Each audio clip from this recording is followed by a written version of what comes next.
Films in Focus with David Sterritt is underwritten by The Movie House, your destination for first-run Hollywood and independent movies, and a digital portal to the Met Opera, National Theatre Live, and special events worldwide in Millerton, New York, and on the web, themoviehouse.net. David Sterritt is the editor-in-chief of the Quarterly Review of Film and Video, contributing writer at Cineast, film professor at the Maryland Institute College of Art, and Robin Hood Radio's very own critic. He joins us weekly. The films Vice and The Mule. Oh, I could do so much with that. I'll just leave it. Hi, David. How are you? I'm okay, Joe. How you doing this week? Will not complain. Oh, that is a good thing, because I have plenty to say myself, but not in the way of complaints. Well, I'll complain a little bit about the first of these two movies, but the second one I did rather like. And they're both kind of interesting movies, and they are both very American movies, and they are both of some interest, even though, again, one is quite a bit better than the other. The first one I'd like to talk about is Vice. Which is a movie about a vice president, and a very famous vice president, namely Dick Cheney, who was not all that long ago an important figure in America. And the most interesting thing about Vice, I guess, is the idea that we have a movie about a vice president. And I was kind of thinking back over so many movies that there have been over the years about presidents, particularly, I guess, by Oliver Stone, and arguably the best ever movie about an American president was Oliver Stone's movie JFK. He also made movies sort of less resounding than that about Nixon, called Nixon, and about George W. Bush, called W. We've had movies about certainly other presidents as well, and they go back a long time. One famous example from the late 30s is Young Mr. Lincoln, the John Ford movie with Henry Fonda. And, we've had movies like Frost Nixon, the Ron Howard movies. Anyway, lots of movies about American presidents, not so many movies about American vice presidents, but here we have one. And of course, Dick Cheney was probably maybe the most sort of famous vice president ever. Gerald Ford, of course, was enormously important because he rose from being vice president to being president when Nixon resigned. But Cheney, for somebody who was a vice president and just a vice president, is probably the most famous and powerful of them all. So we have here a movie about Dick Cheney, a fiction movie, I must say, and a satirical fiction movie at that, and Cheney is played by Christian Bale. And what we have here is it jumps back and forth in time a fair amount, but it covers Cheney's pretty much his whole career, going back to his youth when, according to the movie at least, and I think this is pretty accurate, he was a very irresponsible young man, a lot of drinking, a lot of bad stuff going on in his life. I mean, sort of bad character stuff going on in his life. But then eventually he got his act together, partly with the help of his wife, Mary Cheney, who is played in the movie by the wonderful Allison Pill. And he goes off to Washington and starts off there in a very sort of low entry-level position, but manages to rise up through the ranks, thanks in part to help from the very powerful Donald Rumsfeld, who he went to work with fairly early in Rumsfeld's career. Rumsfeld, of course, became the enormously important Secretary of Defense under George W. Bush when Dick Cheney was the vice president under Bush. And anyway, most of the movie deals with Cheney's rise to power, and then with his exercising of various kinds of power in the White House. But again, it covers almost his whole life, and very much his rise to power as well as his exercising of power. So, as I said, Vice is the title itself. I think is meant to be a meaningful pun, because of course a lot of people don't think very much of Dick Cheney and the way he managed the vice presidency and the way he helped to manage America while he was vice president. Particularly, of course, the incredibly ill-considered and ill-fated and ill-managed invasion of Iraq and its aftermath. But that's not all that the movie is about. But of course, we are meant to think of this as about a vice president who is also a person of vice. and not just the kind of, well, not particularly the what we usually think of as vice, the stuff that's handled by vice squads in the police, but the kind of vice that is sort of bad politics and bad power mongering and so forth. So that is obviously what the title means to convey. And again, the movie is very satirical. It deals with all kinds of things in a sort of comical way and a sort of a meta way. We're constantly being reminded that this is a movie, and we're constantly being reminded that this is a satirical movie that we're looking at. One gimmick, and I'll call it that, in the movie, for example, is its narration. And I don't really want to give a spoiler here, but let's just say that the narration is by a character who we eventually discover is named Kurt, and he eventually shows up in the movie played by Jesse Plemons, a very interesting young actor. And it's sort of an impossible narration. It's a narrator who we eventually realize couldn't possibly be narrating this story, and yet he is narrating it. That's one of the sort of mischievous twists that the movie has. I'll just mention one more, that there's one point where a couple of characters suddenly start speaking in Shakespearean verse. I would say not for any particular reason. It's not the most motivated twist in the movie. So anyway, again, all kinds of sort of quirky little twists like this. And not all the movie is quirky, and it deals with some very serious things. For one thing, it deals with some very dark twists in American politics, and it deals with serious things about Cheney himself, his heart problems, for example. Now, one of the challenges that a movie like this is inevitably going to face is that we have a whole lot of actors, and in this case, very well-known actors, playing very famous figures from American politics. So a challenge facing actors like this is that they have a kind of a double task to fulfill. On the one hand, we expect a certain amount of impersonation. We expect the people who are playing these famous characters to look and sound like these famous characters. And then we also want a certain amount of psychological interpretation of these characters. We want a certain amount of depth. We don't just want to have what impressionists would do on a late night comedy show or something like that. Now, in this film, the idea of the sort of psychological interpretation of these famous characters gets kind of finessed by the fact that this is a satirical movie and that we're not really having what we would expect to be very serious interpretations of these real life figures. So maybe we don't have to expect a whole lot of depth psychology in the film, but we do expect, I think, a certain amount of verisimilitude in the impersonations that are going on. And here I think the movie really does fall down.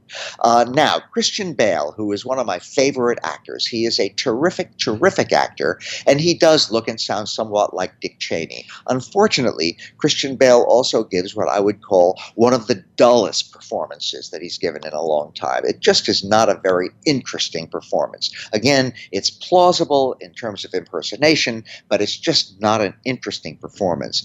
As for other people in the movie, I just don't even think that as impersonations they're very clever. Steve Carell looks and sounds nothing like Donald Rumsfeld. He looks and sounds always like Steve Carell, who I think can be a very good serious actor, a very good comic actor, but here he really falls down on that line. Tyler Perry, very, very famous and influential actor, and more than actor in today's movies, is Colin Powell. He doesn't remind me of Colin Powell at all. Eddie Marson is not much of a Paul Wolfowitz. Lisa Gay Hamilton, she's pretty good as Condoleezza Rice, but only pretty good, I would say. Sam Rockwell as George W. Bush just doesn't really manage it. So again, as impersonations, they don't really work, and they're not really expected to be much more than that. The main trouble with Vice is that I would love a good sharp satire or a good sharp serious look at Dick Cheney as vice president, and I don't think this movie really succeeds on either level. It just doesn't somehow make it. It's too clever, too cute for its own good.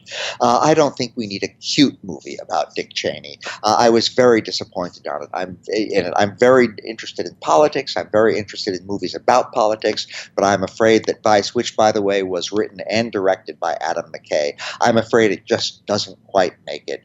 It is a vice president of movies. It never quite rises to the presidential level. The other movie I'd like to talk about today is The Mule, and here we have the remarkable facet of or feature or phenomenon of another movie by Clint Eastwood, who is going on 90, and the guy just can't seem to stop working. And every now and then he will announce his retirement, especially from acting, but he never seems to manage to actually retire. Well, he's done it again here. The Mule is a movie which is directed by Clint Eastwood, starring Clint Eastwood, co-produced by Clint Eastwood, and you know what? I think it's a really good movie, which is much to my surprise, because I sort of thought that Clint Eastwood had kind of lost it by now, that he was just sort of old and just sort of going through the motions, but he is not. Now, I gotta say right away, his recent films have been very, very uneven. The last one that I really liked was Jersey Boys, which dates from about 5 years ago. It's a musical, and it's a very, very good, lively movie. I really liked it a lot. American Sniper, not so much. That movie was a phenomenal hit, also from about 5 years ago. Unbelievably big hit, but I didn't like it politically because it's about a sniper in the Iraq War and so forth, and I didn't like the sort of nasty patriotism of it that I saw in there. Didn't like it very much. Sully, a movie about a real life American pilot, just didn't quite. A very, very interesting movie in some ways, and a well-made movie, but it did not excite me. Now, Clint's previous movie from earlier this year, from earlier last year, early 2018, The 5:17 to Paris, is, in my opinion, one of the dullest, most tedious, most just unwatchable movies that Clint Eastwood has ever made. So that was it. Early 2018, I thought, well, he won't make any more movies now, and it's too bad that his last movie was such a weak one. But now, also in 2018, just from a few weeks ago, The Mule, and it is in theaters now, and I think it's really good. So The Mule is about a mule in the drug smuggling sense. Clint Eastwood plays, surprise, surprise, a very old man. And by the way, this movie is based on a true story, so it's about stuff that really happened. He plays a very old man who is in need of bringing in some money, and he gets this fascinating job offer that if he will just drive his Jeep from one location to another, he will get paid an enormous amount of money. And so he says, sure, what have I got to lose? And so he drives his vehicle from location A to location B. It's a long drive, but he likes to drive. He is solicited to this job because somebody finds out that he's never gotten a ticket in his entire life. They need a safe driver. And at the end of the run, he is given this enormously large amount of money. Now, we might suspect that there's something nasty afoot here. And after a while, he discovers, because he makes more than one of these runs, and he keeps driving his car back and forth, and he keeps getting these huge payoffs. After a while, he realizes what is going on. That yes, that little parcel that they're putting into his vehicle when he starts off on his runs, and that they're taking out of his vehicle when he gets to the other end of his run, is drugs, or money, or both. But it doesn't faze him in the slightest. Okay, that's what it is I've been transporting, but hey, nothing bad seems to come of any of this, so I'm just going to keep right on doing it. So it's about a very amoral guy. But this is a kind of an interesting thing, I think, for a movie to be about. And he is not only an amoral guy, but he is a likable guy. So even though we may not approve of what he is doing, we can't really help, I think, but rather like him. Now, there are, of course, a lot of secondary characters in the movie. There are, for example, some cops who are on his trail and who are figuring out what's going on and who are going after him. One of them is played by Bradley Cooper, who has had a very good past year in the movies, by the way.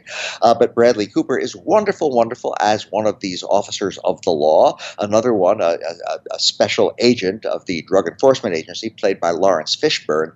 This is a totally underwritten role. He's barely has any reason to be in the movie aside from his basic plot function, but it's always nice to see Lawrence Fishburne looking authoritative on the screen. Other wonderful people play secondary characters. Diane Wiest, for example, is in it, a very tiny role, but she's very good. Andy Garcia is wonderfully sort of sardonic as this enormously important drug lord, etc., etc. So it's a very, very interestingly cast movie with a lot of good people in it, but mainly it is completely a Clint Eastwood movie.